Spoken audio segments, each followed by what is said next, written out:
أما بعد فأعوذ بالله السميع العليم من الشيطان الرجيم من حمده ونفخه ونفسه اللهم صل على محمد وعلى آل محمد امام بخاری رحمہ اللہ الباری اپنی صحیح بخاری میں کتاب ابواب صلاۃ الخوف نماز خوف کے کتاب میں باب باندھتے ہیں. باب صلاۃ الخوف رجالا و رکبانا راجل قائم. حضرت عبداللہ بن عمر رضی اللہ تعالی عنہما بیان کرتے ہیں کہ جب جنگ میں لوگ ایک دوسرے سے مڈ بھیڑ ہو جاتی، لڑنے شروع ہو جاتے تو کھڑے کھڑے نماز پڑھ لیتے. اور ابن عمر رضی اللہ عنہ نبی کریم صلی اللہ علیہ وسلم سے یہ بھی بیان کرتے ہیں کہ اگر کافر بہت سارے ہوں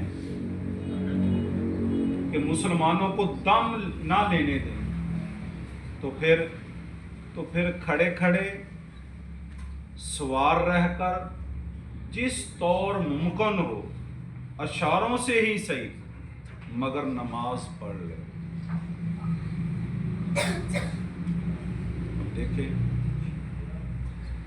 تمام حدیث کو مد نظر رکھا جائے نا، یہاں سے ایک اور بھی مسئلہ سمجھ لیں.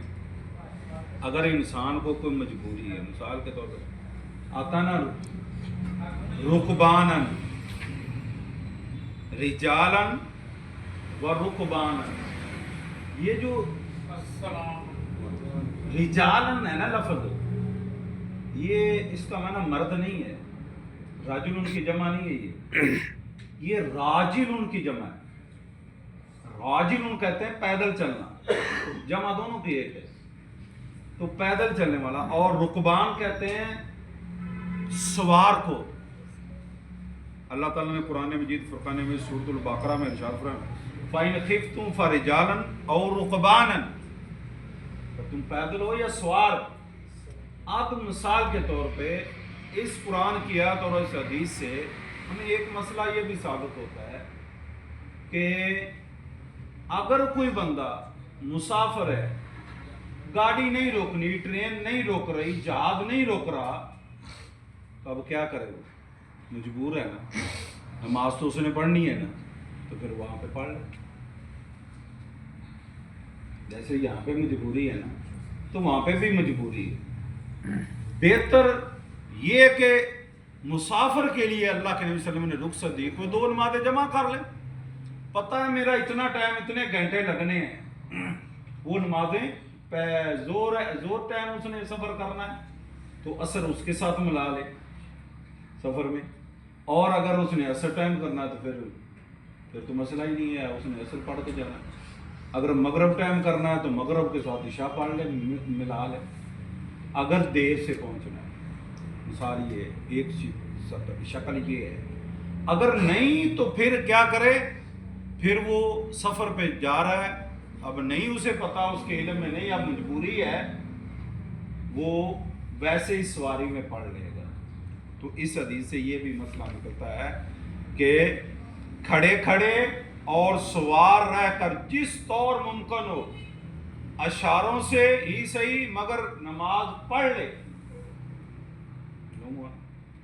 اب یہاں پہ نماز میں صلاۃ الخوف میں آپ چل پھر بھی سکتے ہیں، حرکت بھی کر سکتے ہیں، سب کچھ کر سکتے ہیں، وہ سارے جائز ہے. اور اسی طرح دوسرا، اگر کوئی انسان کسی مجبوری کی وجہ سے، جیسے غزوہ خندق کے موقع پر آپ صلی اللہ علیہ وسلم کی نماز رہ گئی، وہ حضرت عمر رضی اللہ تعالیٰ عنہ آئے، کہتے اللہ کے نبی صلی اللہ علیہ وسلم کفار کو برا بھلا کہنے لگے تو آپ صلی اللہ علیہ وسلم کے پاس آئے، کہتے کہ میری نماز رہ گئی. آپ صلی اللہ علیہ وسلم نے فرمایا واللہ میری بھی نماز رہ گئی، میری بھی نماز رہ گئی. پھر آپ صلی اللہ علیہ وسلم نے محدثین نے کہا کہ اس وقت صلاۃ الخوف کا حکم نازل نہیں ہوا تھا، بعد میں ہوا. تو آپ صلی اللہ علیہ وسلم نے وہ عصر کی نماز سورج کے غروب ہونے کے بعد پھر آپ نے پہلے عصر پڑھی پھر مغرب پڑھی. یہ بھی حدیث صحیح بخاری میں ہے کہ یعنی ترتیب کا آپ صلی اللہ علیہ وسلم نے لحاظ رکھا. پہلے آپ نے عصر پڑھی پھر اس کے بعد آپ نے نماز مغرب پڑھی. تو جی مغرب سورج غروب ہوئے مغرب ہو گئی تھی, مغرب کا وقت تھا, پہلے آپ نے عصر پڑھی پھر مغرب پڑھی. ترتیب کا خیال رکھنا, جیسے فجر, ظہر, عصر, مغرب, عشاء اگر نمازیں رہتی ہیں آپ کی فوت ہو جاتی ہیں کسی پریشانی کسی مجبوری کی وجہ سے, تو آپ نے بھی ترتیب رکھنی ہے. یہ مسئلہ ہے. آج کا جو ہمارا دعا اور وظیفہ ہے وہ ہے کہ آپ کے گھر, ہم سب کے گھروں میں مہمان آتے ہیں. جی آپ نے کل بتایا تھا کہ ایک رکعت بھی پڑھی جا سکتی ہے. جی آج کل تو چکی ہم نے تو ایسی پوزیشن میں آنا ہی نہیں کہ جانے لڑ رہے ہوتے. جی آج کی جو ہماری دعا ہے کہ مہمان ہمارے گھر آتے ہیں تو سنت طریقہ کیا ہے مہمانوں کو الوداع کرنے کا, کہ آپ ان کو کھانا کھلا کے جب ان کو رخصت کرتے ہیں, جب وہ جانے لگتے ہیں ان کے ساتھ آئیں دروازے تک ساتھ آئیں, پھر ان کے ساتھ ان کو دعا دیں, استودع اللہ دینک و خواتم عملک. یہ دعا پڑھیں, اس کو الوداع کریں, اللہ کے سپرد کریں. یہ ہمارے نبی صلی اللہ علیہ وسلم کا سنت طریقہ ہے جس سے انسان ایک دوسرے کی محبت بڑھتی ہے. اللہ عمل کی توفیق. ترجمہ ہاں, استودع اللہ, میں سپرد کرتا ہوں اللہ کے تجھ کو, استودع اللہ دینک, تیرے دین کے ساتھ, و امانت کا, اور تیری امانت کے ساتھ, و خواتم عملک, اور تیرے خاتمے کے ساتھ کہ اللہ تیرا خاتمہ بالایمان